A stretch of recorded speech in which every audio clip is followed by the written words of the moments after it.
क्यों रहता है रे छोकरे? मैंने दिन भर से कुछ खाया नहीं। इतने बड़े अमीर के यहाँ रहता है और दिन भर तुझे खाने को नहीं मिला। यही कहने तो मैं गया था जमींदार के पास। मार तो रोज ही खाता हूँ, आज तो खाना ही नहीं मिला। कुंवर साहब का ओवरकोट लिए खेल में दिन भर साथ रहा। 7 बजे लौटा तो और भी 9 बजे तक कुछ काम करना पड़ा।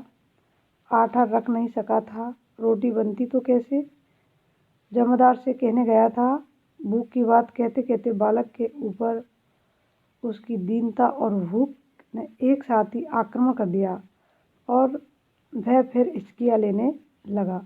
अथवा बच्चा जिस जमींदार के पास रहता था वह उसका पूर्ण शोषण करता था।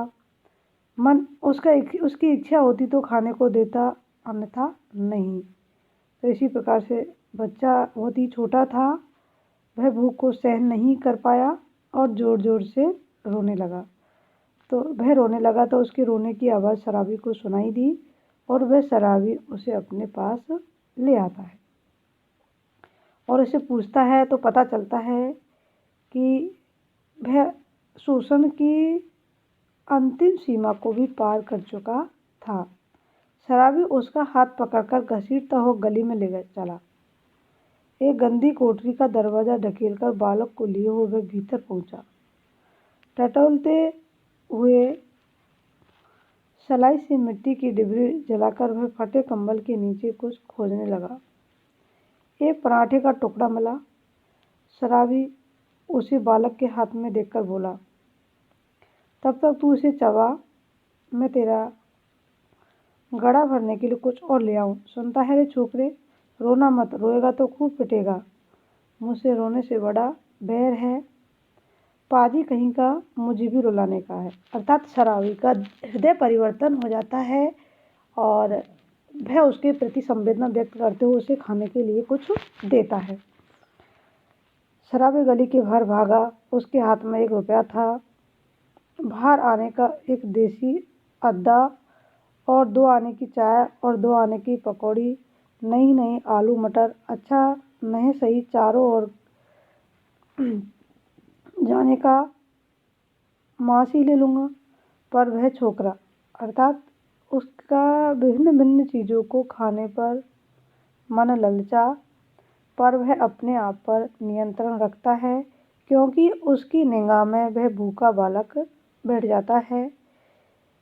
इसका गड़ा जो भरना होगा, यह कितना खाएगा और क्या खाएगा? ओहो, आज तक तो कभी मैंने दूसरे के खाने का सोच विचार किया ही नहीं।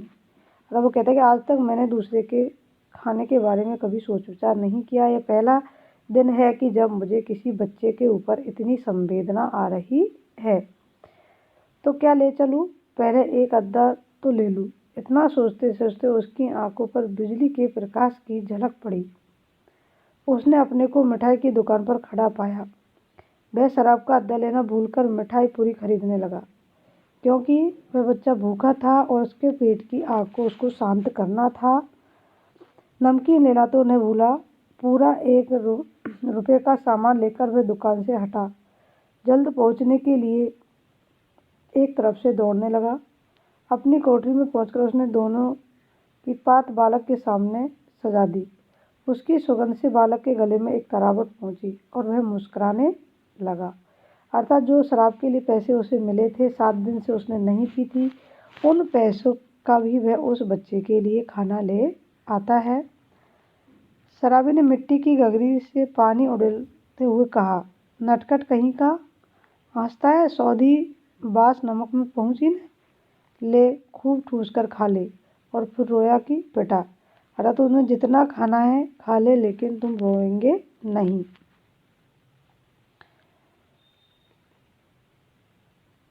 शराबी ने मिट्टी की गगरी में पानी उड़ेलते हुए कहा, नटखट कहीं का, हंसता है, सौदी बास नाक में पहुंची ने, ले खूब खा ले। दोनों ने बहुत दिन पर मिलने वाले 2 मित्रों की तरह साथ बैठकर भरपेट खाया। सीली जगह में सोते हुए बालक ने शराबी का पुराना बड़ा कोट ओढ़ लिया।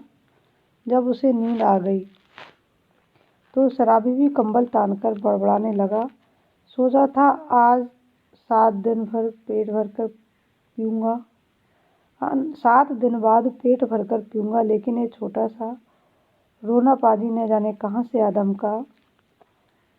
एक चिंतापूर्ण आलोक में आज पहले पैर शराबी ने आंख खोलकर कोठरी में बिखरी हुई दरिद्रता की विभूति को देखा। ये बहुत ही मोस्ट व्याख्या है और इनको ध्यान से पढ़ना कि एक चिंतापूर्ण आलोक में, क्या कह रहे हैं वो, एक चिंतापूर्ण आलोक में आज शराबी ने क्या देखा, दरिद्रता को देखा, गरीबी को देखा। तो उसे देखकर वह बहुत ही दुखी हो जाता है और उसका हृदय परिवर्तित हो जाता है। अर्थात उस बच्चे को देखकर, उस बच्चे की भूख को देखकर, उस बच्चे के साथ जो अन्याय हो रहा है उससे देखकर वह शराबी पूरी तरह परिवर्तित हो जाता है।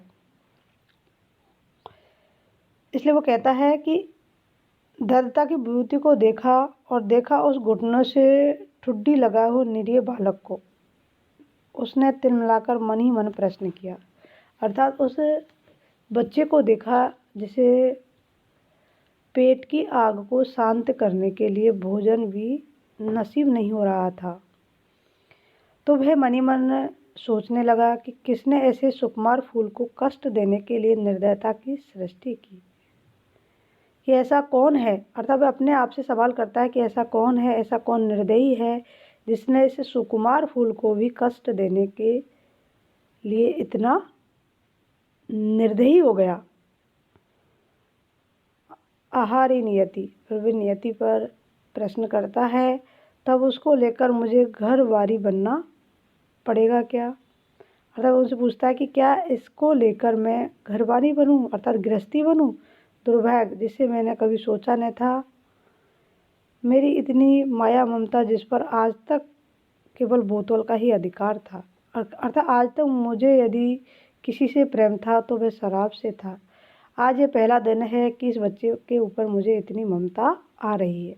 इसकी व्याख्या ऐसी होगी, इसका पक्ष क्यों लेता, अर्थात इसका पक्ष क्यों लेने लगी।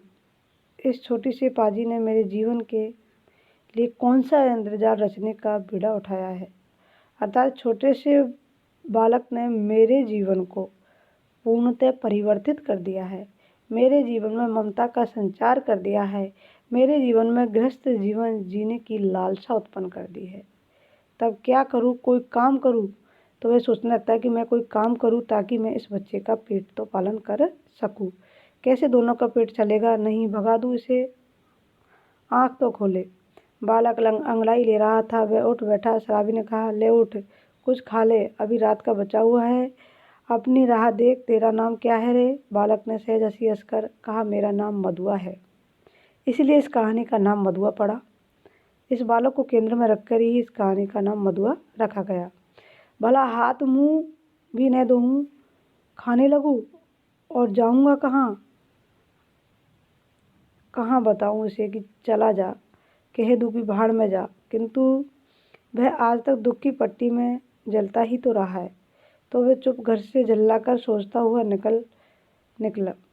ले पाजी, अब यहाँ लौटूंगा ही नहीं, तू ही इस कोठरी में रह। शराबी घर से निकला। गोमती किनारे पहुँचने पर उसे स्मरण हुआ कि वह कितनी ही बातें सोचता आ रहा था, पर कुछ भी नहीं सोच सका। हाथ मुंह धोने में लगा। उजल धूप निकल आई थी। वह चुपचाप गोमती की धारा को देख रहा था। धूप की गर्मी से सुखी होकर वह चिंता भुलाने का प्रयत्न कर रहा था। किसी ने पुकारा, भले आदमी रहे कहाँ, सालों पर दिखाई पड़े। तुमको खोजते खोजते मैं थक गया। शराबी ने चौंक कर देखा। वह कोई जान पहचान का मालूम होता था, पर कौन है यह ठीक न जान सका। उसने फिर कहा, तुम ही से कह रहे हैं, सुनते हो। उठा ले जाओ अपनी शान धरने की कल, नहीं तो सड़क पर फेंक दूंगा।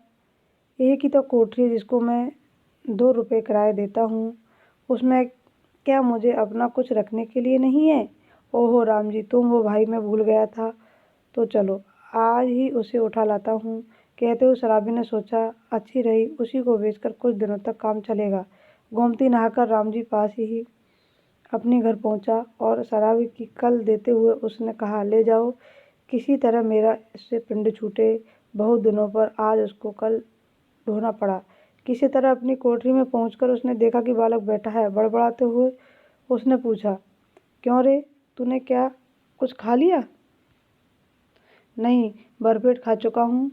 वह देखो, तुम्हारे लिए भी रख दिया, कहकर उसने अपनी स्वाभाविक मधुर हंसी से उस रूखी कोठरी को तर कर दिया। शराबी एक क्षण चुप रहा, फिर चुपचाप जलपान करने लगा। मन ही मन सोच रहा था, भाग्य का संकेत नहीं तो क्या है। चलूँ फिर शान देने का काम चलता करूँ, दोनों का पेट भरेगा, वही पुराना चरखा फिर सिर पड़ेगा। नहीं तो दो बातें किस्सा कहानी इधर उधर की कहकर अपना काम चला लेता था। पर अब तो बिना कुछ किए जीवन निर्वहन नहीं होगा। रे मधुआ, अब तू कहाँ जाएगा? कहीं नहीं। यह लो तो फिर क्या यहाँ जमा गड़ी में है? मैं खोद खोद कर तुझे मिठाई खिलाता रहूँगा। तब कोई काम करना चाहिए, करेगा जो कहो। वो कहता है, तुम जो कहोगे मैं करूँगा। अच्छा, तो आज से मेरे साथ साथ घूमना पड़ेगा। यह कल तेरे लिए लाया हूँ। चल, आज से तुझे शान देना सिखाऊंगा। इसका कुछ ठीक नहीं, पेड़ के नीचे रात बिता सकेगा नहीं, कभी भी नहीं रह सकूंगा, पर उस ठाकुर की नौकरी नहीं कर सकूंगा। शराबी ने एक बार स्थिर दृष्टि से बालक को देखा और बालक की आंखें दृढ़ निश्चय की सौगंध खा रही थी कि चाहे कुछ भी हो जाए, लेकिन ठाकुर की नौकरी मैं नहीं करूँगा। चाहे पेड़ के नीचे सोऊंगा, भूखा रहूँगा, लेकिन मैं ठाकुर की नौकरी नहीं करूँगा। तो इस क्वेश्चन से जो ठाकुर है उसकी निर्दयता की चरम सीमा का आभास हो रहा है। शराबी ने मन ही मन कहा, बैठे बिठाए यह हत्या कहाँ से लगी? अब तो शराब ने पीने की मुझे सौगंध लेनी पड़ेगी। वह साथ ले जाने वाली वस्तुओं को बटोरने लगा, एक गट्टर और दूसरा कल का 2 बोझ। शराबी ने पूछा, तू किसे उठाएगा? जिसे कहो। अच्छा, तेरा बाप, तो मुझको पकड़ लो। कोई नहीं पकड़ेगा। चलो भी, मेरे बाप कभी के मर गए, अर्थात वह अनाथ बच्चा था। शराबी आश्चर्य से उसका मुंह देखता हुआ कल उठाकर खड़ा हो गया। बालक ने गठरी ला दी और दोनों कोठरी छोड़कर चल पड़े। इस प्रकार मानवीय संवेदनाओं को अभिव्यक्त करने वाली यह कहानी बहुत ही उत्कृष्ट और शराबी की तरह ऐसे सभी पाठकों के हृदय को परिवर्तित करने वाली है। तो इस कहानी में से एक तो शराबी के चरित्र चित्रण को याद कर लेना कि शराबी का चरित्र चित्रण स्पष्ट कीजिए, और इस कहानी की मूल संवेदना है उस पर प्रकाश डालिए। तो ये 2 ही क्वेश्चन इसमें महत्वपूर्ण है और कहानी के तत्वों के आधार पर कहानी की समीक्षा कीजिए। ठीक है, इन क्वेश्चनों को तुम तैयार कर लेना।